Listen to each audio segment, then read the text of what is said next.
Good morning, day 2 of Myra's Crafting Playground Advent Card Calendar. Um, as I mentioned, I'm having renovations going on in the house. I haven't been able to do classes now for actually most of this year. It's been absolutely awful. So that's why I'm doing this Advent calendar. I'm doing this as a gift to you because I'm not doing my classes. And if you're one of my regulars, you know that at Christmas time I like to do a Christmas card buffet where I would be making all of these cards with pre-cut pieces for you to come and enjoy and make for yourself. And you know what? Funny thing, I guess since there's the postal strike this year, this advent calendar is perfect timing because gosh, we're not really able to send our cards this year.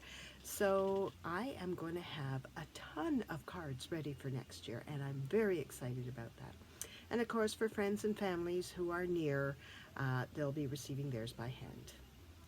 And I don't know where I found this guy, but he's sitting around here. Don't worry, I don't have 24 of these, but I am going to have a bit of fun with 2 and maybe some regular Santa hats as well.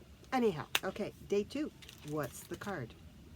So, I realize I'm taping this during the day, so the background is kind of bright, but once we go down to the desk, you should be able to see just fine. So this is today's card. And again, if you've crafted with me, I have used this type of design before. So it is what I call the floating card. And why I call it floating is because the front is basically attached by just this shape. And I just noticed as I opened that, what I would normally do, and I didn't do this time because you can see I decorated the inside to be coordinating with the outside. Normally I would repeat this piece on the inside so you'd have that glitter instead of this white backing on the inside. So that might be a thought if you're making this card, if you wanted to put something on the inside, or even if you just wanted to put the plain olive paper just to sort of finish it off. And I probably will finish this one off after this video. And shame on me for not thinking of that before. But anyhow, again, I do have written instructions, but I'm still fighting the digital war, and I'm losing. Who knows that I actually work for IT in my profession, but oh well. So I have some, and again, if you're near, I could probably photocopy them for you. I hope to have them posted somewhere, but that battle's still happening, and I think I actually have to redo them all, so it's going to take me a little bit of time. But, okay, back to the design. So for today's design, I am using a set called Sentimental Wishes, and we're going to be using this sock here, except instead of stamping it and coloring it and cutting it out, I am using the coordinating paper, which as I look around me, I don't have it right here, oh shame on me, but the Sentimental Christmas paper has the sock on it, and the die cuts the sock out perfectly. So, and then what I did, now I'm probably getting ahead of myself, what I did was I had additional white pieces behind there. I cut out 3 plain white cardstock pieces to give it a bit of dimension and stability because it is just DSP, Designer Series paper. So I did sort of ramp it up a bit that way. Also, the shape that I used, so the shape that you need in your stash has to be, I think it's at least 3 inches long so that there's enough to attach at the top and the bottom of the card. This one is a little bit bigger. You can see I have a little bit of overlap there. So that's why it's nice and sturdy, and I'm able to do that.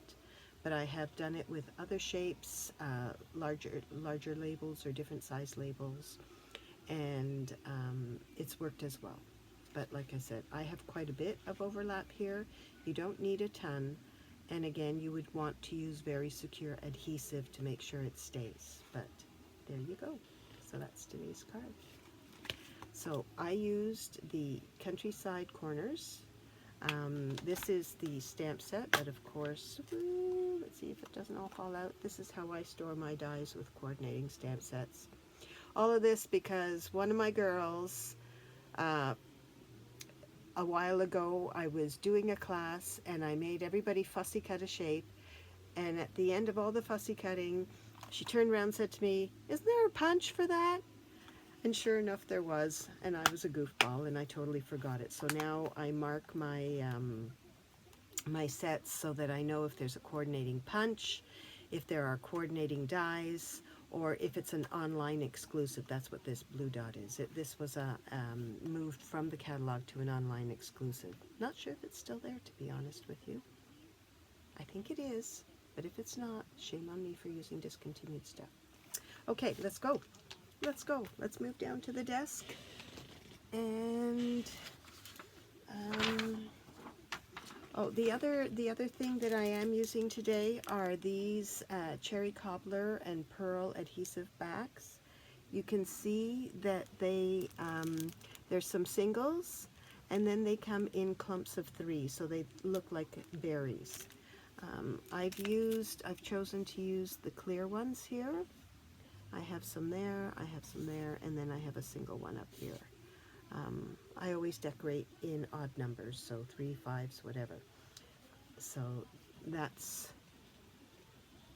oh, that is, whoops, 3 up there, 3 there, and 3 down here. Sorry, the light only reflected 1, but it is a clump there as well. So, holding it there for a minute, get your screenshot. And okay, let's go. Moving down to the desk. My messy, messy desk. How's that? All right. Sorry, I think you see the reflection of my light, but okay. So I've got my pieces cut.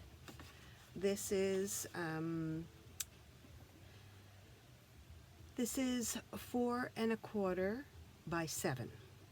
And then I've scored it at 5.5 to make it look like a regular card, but it has just this little flap on top. So this is 4 1/4 by 7,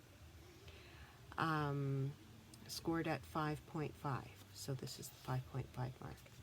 Then I have a second little piece, which is 1 1/2 by 4 1/4. And so this will represent your bottom piece there. Okay. Then I have 4 of these pieces, 2 for the front and 2 for inside. And these are 4 by 1 1/4.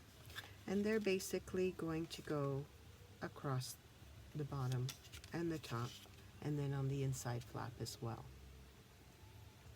Then, as I mentioned, I have, using my connecting corner shape, or country corner shape, I have my connecting shape as the 3rd largest that I used from the old olive glitter cardstock.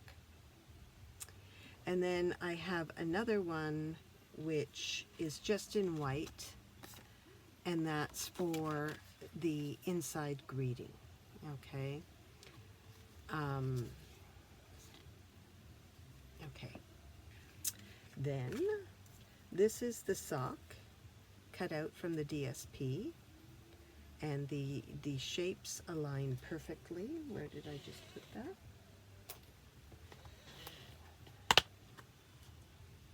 So this is our sock shape. There aren't many dies included in this set. So this one cuts the paper out perfectly. And then, as I mentioned, I cut 3 additional white pieces so that we can give this flimsy paper some muscle. So let's go. So how many people out there are still working hard to making cards in case Canada Post comes through right at the last minute, and then we're all scrambling? I've heard some people say that they've already got the addresses and labels all done up, and worst case scenario, they're ready for next year.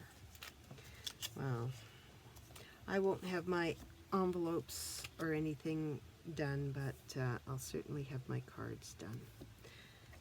So for my greetings, when I'm making cards, I don't always put a greeting on the inside because sometimes I like to personalize it a bit more depending who I'm giving the card to. And yeah, so I tend to leave that when it's ready to go. Sometimes that works in my favor, other times it works in a panic, but hey, what do you do? What do you do?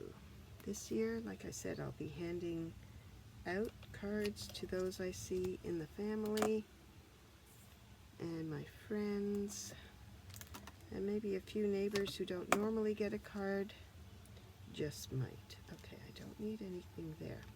Okay, so for this piece, I'm just putting all my adhesive on now.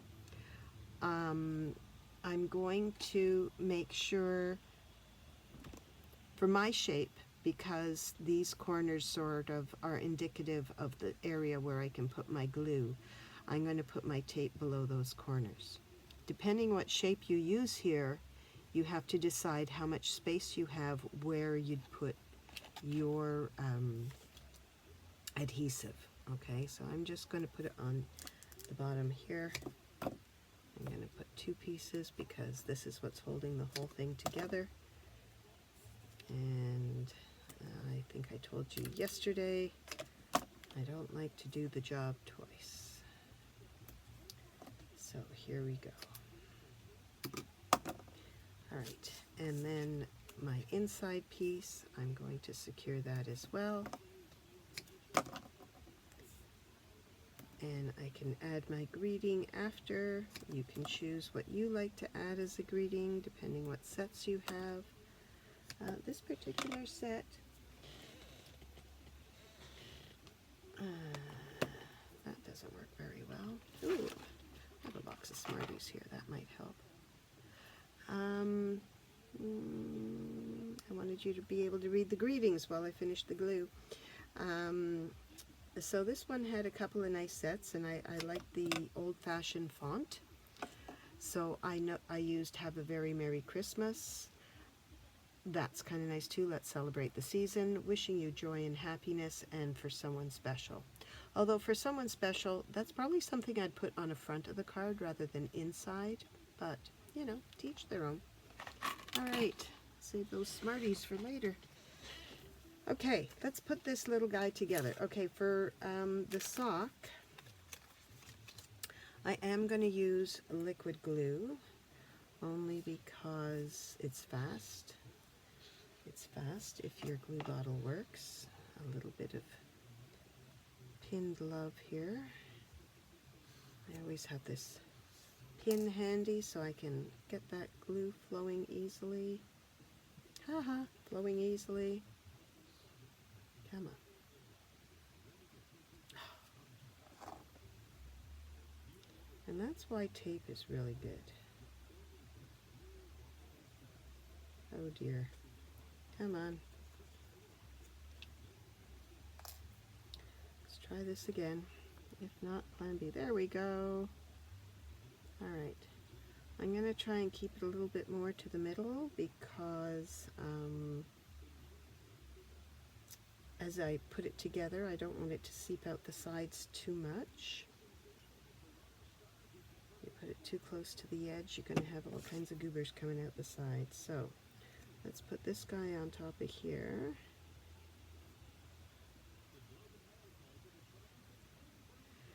Now the joy of liquid glue is wiggle room. If you weren't quite bang on the first time, you have a little bit of time to squish these guys over to one way or the other. So see, that's a little bit off, but because it's liquid glue, I can sort of get all the points together. And one more.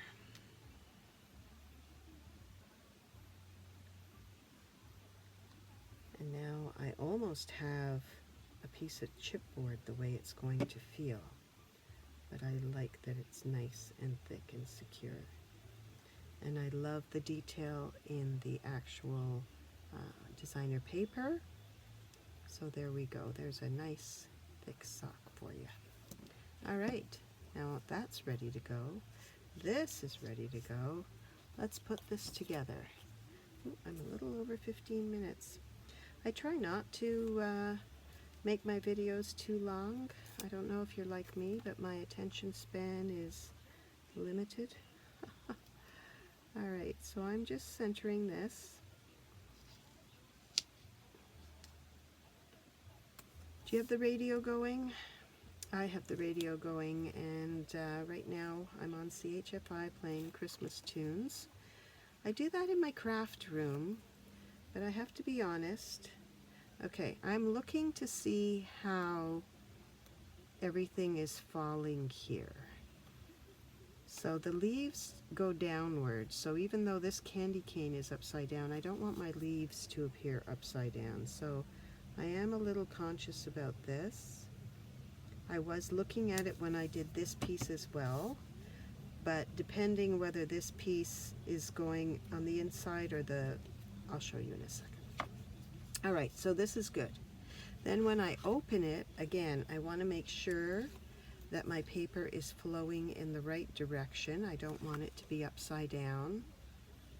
So I'm going to put it, whoops, I'm going to glue it to my table.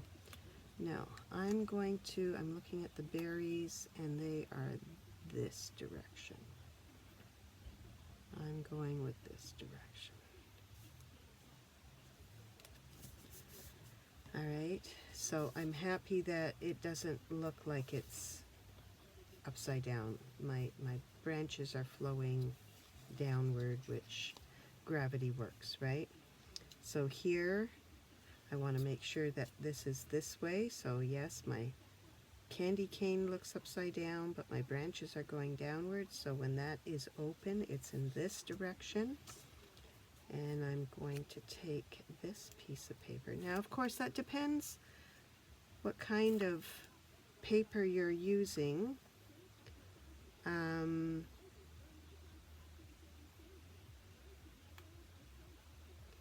Which way you want things to go. You know, this is kind of like sewing. What was that, a bias in the fabric where you have to look at the direction that it's going? All right, so now I'm just going to pop off my tape on the double-sided tape, the other side. You know what I mean. All right, now I'm going to line this up for the bottom of my card. Make sure it's pert near spot on. Oh dear, sorry, have to take the glasses off. And the hat's falling. And okay, so there, I'm going to just add this back on, looking at where my corners fall to make sure that they're about straight. Hopefully that's sort of the middle of my card, and that's not quite straight. All right, we're going with it. Like I said, I'm an eyeballer, and I can tell you that this is a little bit to the left. But, alas, no worries. Okay, because this is so thick, I'm not going to pop it again. I'm just going to put it on top, flat. So you can, again, glue, tape, whatever works for you.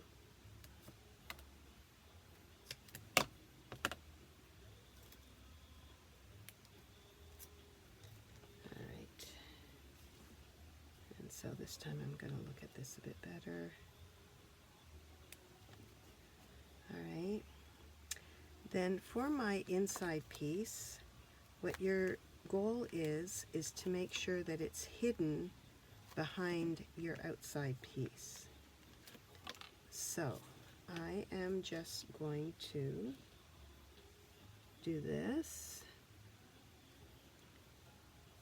Okay.